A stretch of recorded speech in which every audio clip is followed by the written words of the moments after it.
और इससे बड़ा लोकतंत्र का बाबा साहब के जो ठेकेदार बन रहे हैं, बाबा साहब के सपनों को चकनाचूर करने का कोई काम नहीं हो सकता कि आपको 15 मिनट ये समझाने में लगा है, आपको ये बोलना पड़ रहा है कि सीएजी की रिपोर्ट जो है हम रख रहे हैं जैसे हम बहुत बड़ा काम कर रहे हैं।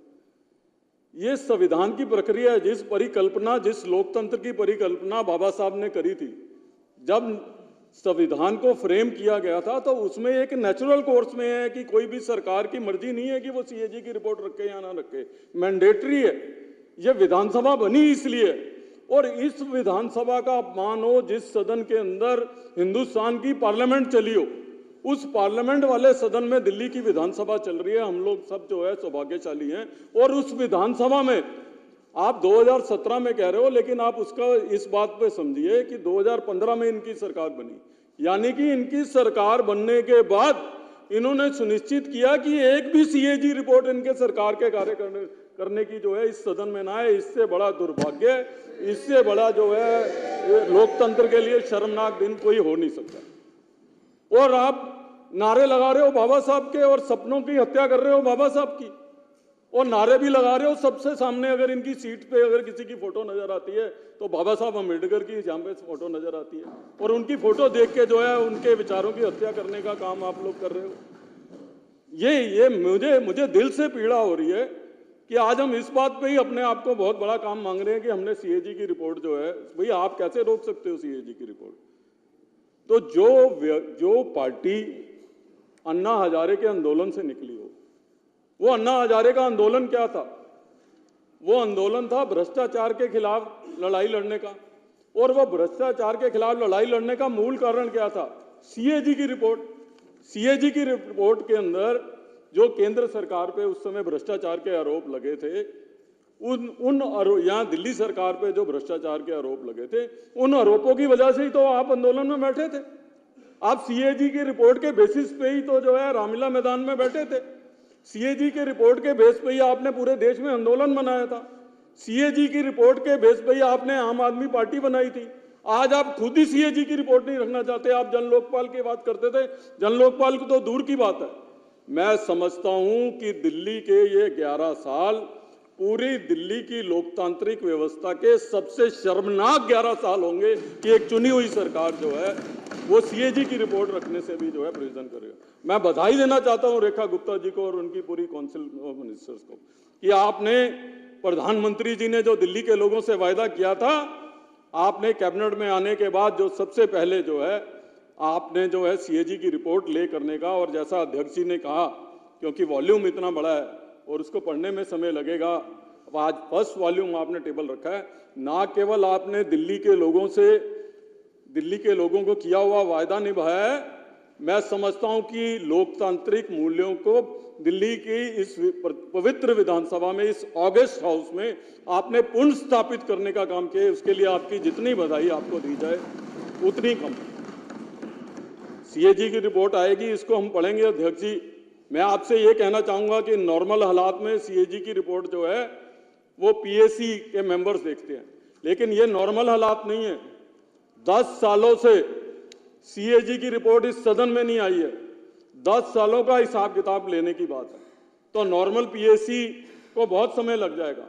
और मैं समझता हूं कि उन 10 सालों की सीएजी रिपोर्ट आके एक विशेष चर्चा जो है इनके 10 साल के कार्यकाल में और उस रिपोर्ट के ऊपर अंदर इस सदन को करना चाहिए, ताकि जो है इनका भ्रष्टाचार जो है वो लोगों के सामने आ जाए। नॉर्मल रूटीन में हम सीएजी की रिपोर्ट पीएसी में डिस्कस करते हैं, आगे भी करेंगे, लेकिन क्योंकि ये एक्स्ट्रा ऑर्डिनरी हालात है तो हमको जो है इनको एक्सपोज करने की जो है आवश्यकता है।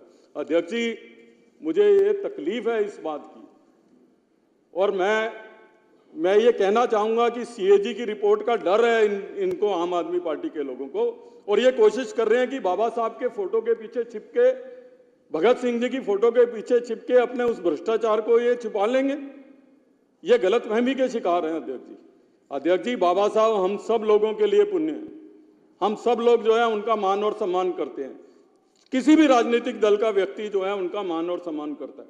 भारतीय जनता पार्टी और हमारे प्रधानमंत्री जी बार बार बाबा साहब अम्बेडकर जी के सम्मान की बात करना चाहते हैं, लेकिन बाबा साहब अम्बेडकर जी ने ये जब संविधान बनाया था, आज अगर हम लोग संविधान का पालन करते हैं तो संविधान का पालन हम इसलिए करते हैं कि हम एज अ विधायक, कल हमने जब ओथ ली, हमने क्या ओथ ली कि हम जो है संविधान के प्रति अपनी जो है व्यवस्था रखेंगे, अक्षुण्ण रखेंगे, हम संविधान के जो है हम सम्मान करेंगे। उस संविधान के निर्माता कौन है? उस संविधान के निर्माता जो है बाबा साहब अम्बेडकर है। इस देश की प्रथा क्या रही है? इस देश की प्रथा रही है कि जो भी संवैधानिक पद पे हैं, और बाबा साहब का स्वप्न यह था ये कि जो भी संवैधानिक पद पे हैं, चाहे वो देश के राष्ट्रपति हैं, चाहे वो देश के प्रधानमंत्री हैं, सारे सरकारी ऑफिसरों में, कार्यालय में उनकी फोटोग्राफ लगेगी।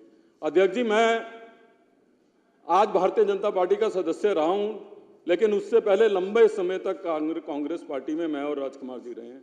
लंबे समय तक दिल्ली सरकार में मंत्री रहा हूं मैं। मुझे आज भी याद है कि मैं जब मंत्री था उस समय जो है केंद्र के अंदर जो है वो एनडीए की सरकार थी। अब्दुल कलाम जी देश के राष्ट्रपति थे, अटल बिहारी वाजपेयी जी देश के प्रधानमंत्री थे, क्योंकि ये मैंडेटरी है और बाबा साहब ने जो है संविधान की रचना की है। मेरे ऑफिस में और सारे मंत्रियों के ऑफिस में अब्दुल कलाम जी का और अटल बिहारी वाजपेयी जी की फोटोग्राफ जो है लगी होती थी। ये संवैधानिक परंपरा है इस देश की, जो आज बाबा साहब हमारे लिए सम्मानित हैं। आज भी हमारे मुख्यमंत्री जी ने बाबा साहब अम्बेडकर जी की फोटो लगाई हुई है।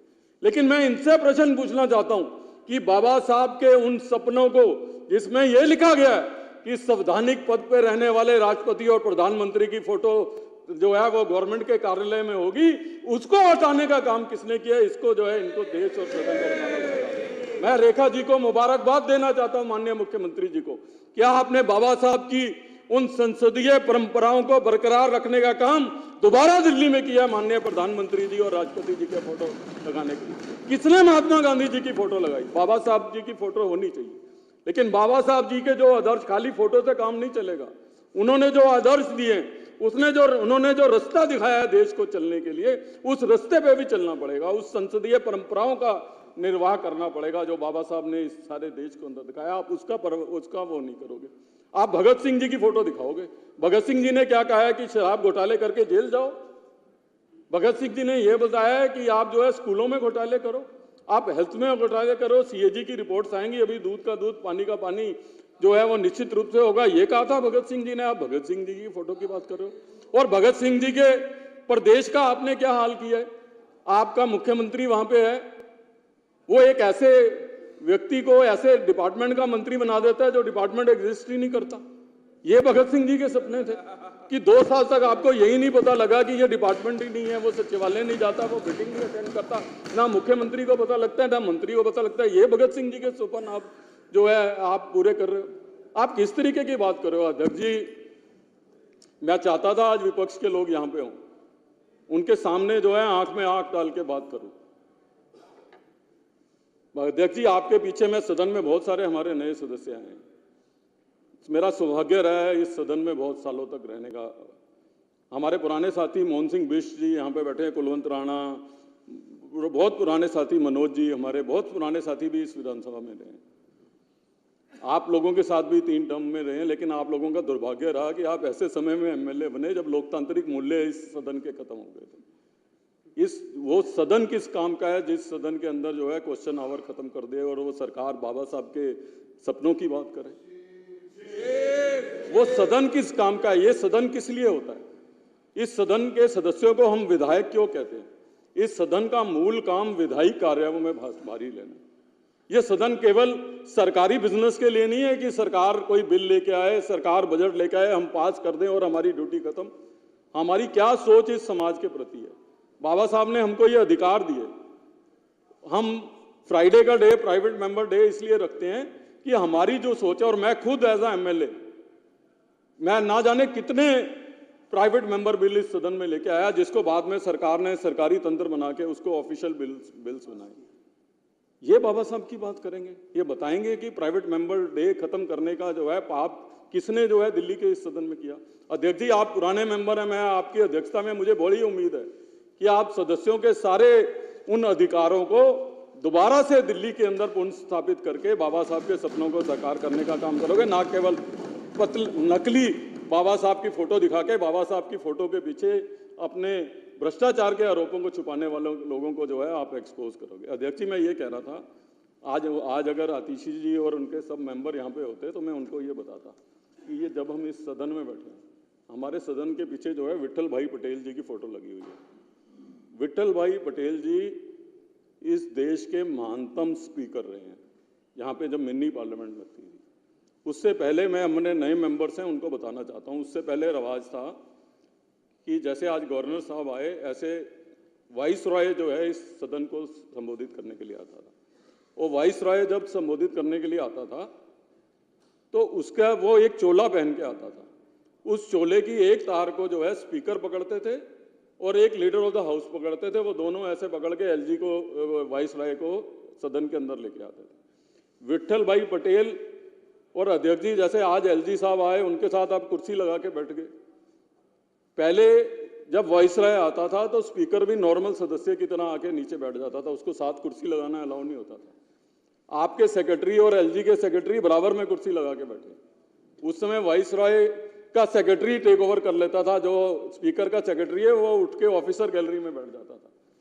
ये वो सदन है। विट्ठल भाई पटेल पहले ऐसे स्पीकर थे जिन्होंने चोला पकड़ने से मना कर दिया था। उन्होंने कहा था ये सदन का मालिक मैं हूं, आप वाइस रॉय होंगे, बाहर होंगे, आपके बराबर में मेरी कुर्सी लगी। ये है वो सदन।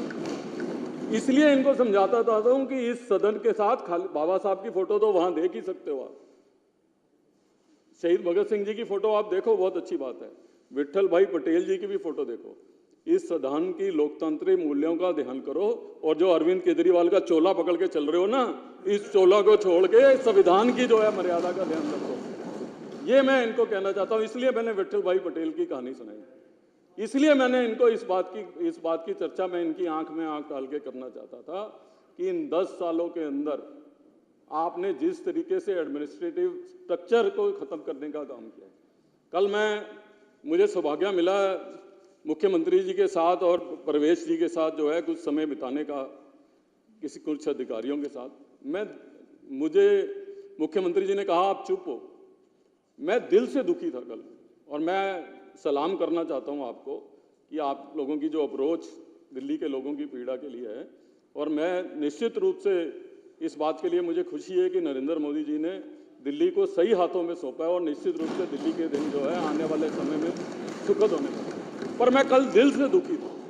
मैं इसलिए दिल से दुखी था कि जिन डिपार्टमेंट्स में उनका जिक्र नहीं करना चाहता, वो दिल्ली के मोस्ट एफिशिएंट डिपार्टमेंट थे। आज किस हालत में छोड़ दिया इन्होंने दिल्ली को। इन 11 सालों में जो पाप इन्होंने किया है दिल्ली के एडमिनिस्ट्रेटिव स्ट्रक्चर को खत्म करने का, जो पाप इन्होंने किया है दिल्ली के लोगों को मूल सुविधाओं से वंचित करने का। मैं जिंदगी में अध्यक्ष जी बहुत चुनाव लड़ा। हर चुनाव में लोगों की डिमांड बढ़ती थी। लोग कहते थे अस्पताल खोल दो, मेट्रो खोल दो, ये खोल दो, वो खोल दो। ये मेरे राजनीतिक जीवन में जो 10-12 चुनाव आदमी लड़ा हुआ है, चाहे लोकसभा के हो, विधानसभा के हो, मेरे राजनीतिक जीवन के अंदर ये पहला चुनाव था कि लोग कह रहे थे भाई हमारे गली की एक सीवर और सड़क बनवा दे, वही बहुत मेहरबानी है, हमें कुछ नहीं चाहिए। इस लेवल के ऊपर जो है देश की राजधानी को जिन लोगों ने लेके आया है, ना इनको बाबा साहब माफ करने वाले हैं, ना इनको भगत सिंह जी माफ करने वाले हैं, ना इनको महात्मा गांधी राष्ट्रपिता माफ करने वाले हैं, जिनकी फोटोग्राफ इन्होंने सरकारी दफ्तरों से हटाने का काम किया। अध्यक्ष जी आपका बहुत बहुत धन्यवाद कि आपने लोकतांत्रिक मूल्यों को फिर से बरकरार करने के लिए कहा है। एलजी एड्रेस पे मेरे पास बहुत कुछ है कहने के लिए, इनको याद कराने के लिए, लेकिन निश्चित रूप से आपने सीएजी रिपोर्ट को टेबल करके दोबारा से जो है पर लोकतांत्रिक परंपराओं को बरकरार करने का जो है काम किया है, उसके लिए मैं आपको बहुत बहुत बधाई और बहुत बहुत धन्यवाद करता हूं। धन्यवाद लवली जी। अशोक गोयल देवरा।